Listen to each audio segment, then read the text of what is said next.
El deseado de todas las gentes, capítulo número 25, el llamamiento a orillas del mar.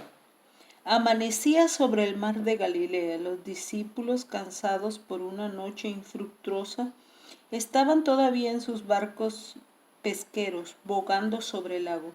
Jesús volvía de pasar una hora tranquila a orillas del agua. Había esperado hallarse durante unos cortos momentos de la madrugada, aliviado de la multitud que le seguía día tras día. Pero pronto la gente empezó a reunirse alrededor de él. La muchedumbre aumentó rápidamente, hasta apremiarle de todas partes. Mientras tanto, los discípulos habían vuelto a tierra. A fin de escapar a la opresión de la multitud, Jesús entró en el barco de Pedro y le pidió a éste que se apartase un poquito de la orilla. Desde allí Jesús podía ser visto y oído mejor por todos, y desde el barco enseñó a la muchedumbre reunida en la ribera. ¡Qué escena para la contemplación de los ángeles! Su glorioso general sentado en un barco de pescadores, mecido de aquí para allá por las inquietantes olas, proclamando las buenas nuevas de salvación a una muchedumbre atenta que se apiñaba hasta la orilla del agua. El honrado del cielo estaba declarando al aire libre a la gente común las grandes cosas de su reino. Sin embargo, no podría haber tenido un escenario más adecuado para sus labores.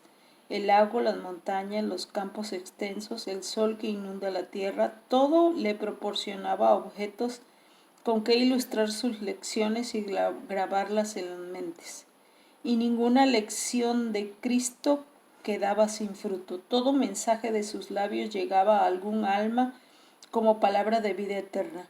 Con cada momento que transcurría aumentaba la multitud. Había ancianos apoyados en sus bastones, robustos campesinos de las colinas, pescadores que volvían de sus tareas en el lago, mercaderes y rabinos ricos y sabios, jóvenes y viejos, que traían sus enfermos y dolientes y se agolpaban para oír la palabra del Maestro Divino.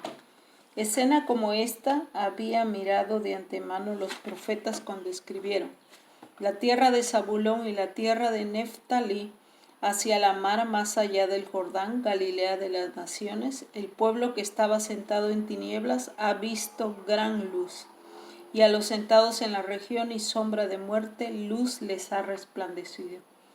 En su sermón Jesús tenía presente otros auditorios, además de la muchedumbre que estaba a orilla de Genezaret mirando a través de los siglos. Vio a sus fieles en cárceles y tribunales, en tentación, soledad y aflicción. Cada escena de gozo o conflicto y perplejidad le fue presentada. En las palabras dirigidas a los que le rodeaban decía también a aquellas otras almas las mismas palabras que les habría de llegar como mensaje de esperanza en la prueba, de consuelo en la tristeza y luz celestial en las tinieblas. Mediante el Espíritu Santo, esa voz que hablaba desde el barco de pesca en el mar de Galilea sería oída e infundida paz a los corazones humanos hasta el fin del tiempo. Terminado el discurso, Jesús se volvió a Pedro y le ordenó que se dirigiese mar adentro y echase la red. Pero Pedro estaba descorazonado. En toda la noche no había pescado nada. Durante las horas de soledad se había acordado de la suerte de Juan el Bautista, que estaba languideciendo solo en su mazmorra. Había pensado en la perspectiva que se ofrecía a Jesús y sus discípulos en el fracaso de la misión en Judea y en la maldad de los sacerdotes y rabinos. Aún su propia ocupación le había fallado, y mientras miraba sus redes vacías, el futuro le parecía oscuro. Dijo: Maestro, habiendo trabajado toda la noche, nada hemos tomado, mas en tu palabra echaré la red. La noche era el único tiempo favorable para pescar con redes en las claras aguas del lago. Después de trabajar toda la noche sin éxito, parecía una empresa desesperada echar la red de día. Pero Jesús había dado la orden, y el amor a su maestro indujo a los discípulos a obedecerle. Juntos, Simón y su hermano dejaron caer la red. Al intentar sacarla, era tan grande la cantidad de peces que encerraba que empezó a romperse. Se vieron obligados a llamar a Santiago y Juan en su ayuda. Cuando hubieron asegurado la pesca, ambos barcos estaban tan cargados que corrían el peligro de hundirse. Pero Pedro ya no pensaba en los barcos ni en las cargas. Este milagro, más que cualquier otro que hubiera presenciado, era para él una manifestación del poder divino. En Jesús vio a aquel que tenía sujeta toda la naturaleza bajo su dominio. La presencia de la divinidad revelaba su propia falta de santidad. Le vencieron el amor a su maestro, la vergüenza por su propia incredulidad, la gratitud por la condescendencia de Cristo y sobre todo el sentimiento de su impureza frente a la pureza infinita. Mientras sus compañeros estaban guardando mando, apártate de mí. Mientras sus compañeros estaban guardando el contenido de la red, Pedro cayó a los pies del Salvador exclamando: apártate de mí, Señor, porque soy hombre pecador. Era la misma presencia de la santidad divina la que había hecho caer al profeta Daniel como muerto delante del ángel de Dios. Él dijo: mi fuerza me trocó en desmayo sin retener vigor alguno. Así también cuando Isaías contempló la gloria del Señor exclamó: ay de mí que soy muerto, que siendo hombre inmundo de labios y habitando en medio del pueblo que tiene labios inmundos, han visto mis ojos al Rey, Jehová de los ejércitos. La humanidad con su debilidad y pecado se hallaba en contraste con la perfección de la divinidad, y él se sentía completamente deficiente y falto de santidad. Así le ha sucedido a todos aquellos que tienen y desean y les fue otorgada una visión de la grandeza y majestad de Dios. Pedro exclamó: apártate de mí, Señor, porque soy hombre pecador. Sin embargo, se aferraba a los pies de Jesús, sintiendo que no podía separarse de él. El Salvador contestó: no temas, desde ahora pescarás hombres. Fue después que Israel hubo contemplado la santidad de Dios y su propia indignidad cuando le fue confiado el mensaje divino. Después que Pedro fue inducido a negarse a sí mismo y a confiar en el poder divino, fue cuando se le llamó a trabajar para Cristo. Hasta entonces ninguno de los discípulos se había unido completamente a Jesús como colaborador suyo. Habían presenciado muchos de los milagros y habían escuchado sus enseñanzas, pero no habían abandonado totalmente su empleo anterior.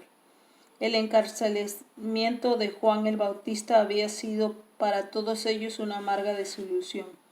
Si tal había de ser el resultado de la misión de Juan, no podía tener muchas esperanzas respecto a su maestro, contra el cual estaban combinados todos los dirigentes religiosos. En esas circunstancias les había sido un alivio volver por un corto tiempo a su pesca. Pero ahora Jesús los llamaba a abandonar su vida anterior y a unir sus intereses con los suyos.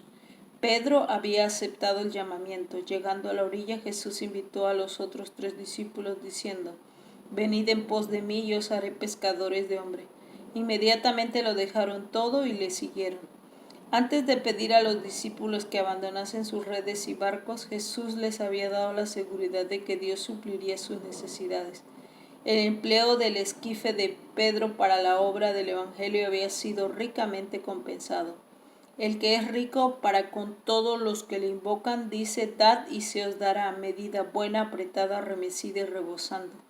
Según esta medida había recompensado el servicio de sus discípulos, y todo sacrificio hecho en su ministerio será recompensado conforme a las abundancias riquezas de su gracia. Durante aquel triste noche pasaba en el lago, mientras estaba separado de Cristo, los discípulos se vieron acosados por la incredulidad y el cansancio de un trabajo infructuoso. Pero su presencia reanimó su fe y les infundió gozo y éxito. Así también sucede con nosotros. Separados de Cristo, nuestro trabajo es infructuoso y es fácil desconfiar y murmurar. Pero cuando Él está cerca y trabajamos bajo su dirección, nos regocijamos en la evidencia de su poder. Es obra de Satanás desalentar el alma, es obra de Cristo inspirarle fe y esperanza. La lección más profunda que el milagro impartió a los discípulos es una lección para nosotros también, a saber que aquel cuya palabra juntaba los peces de la mar podía impresionar los corazones humanos y atraerlos con las cuerdas de su amor para que sus siervos fuesen pescadores de hombre. Eran hombres humildes y sin letras aquellos pescadores de Galilea, pero Cristo, la luz del mundo, tenía abundante poder para prepararlos para la posición a la cual los había llamado.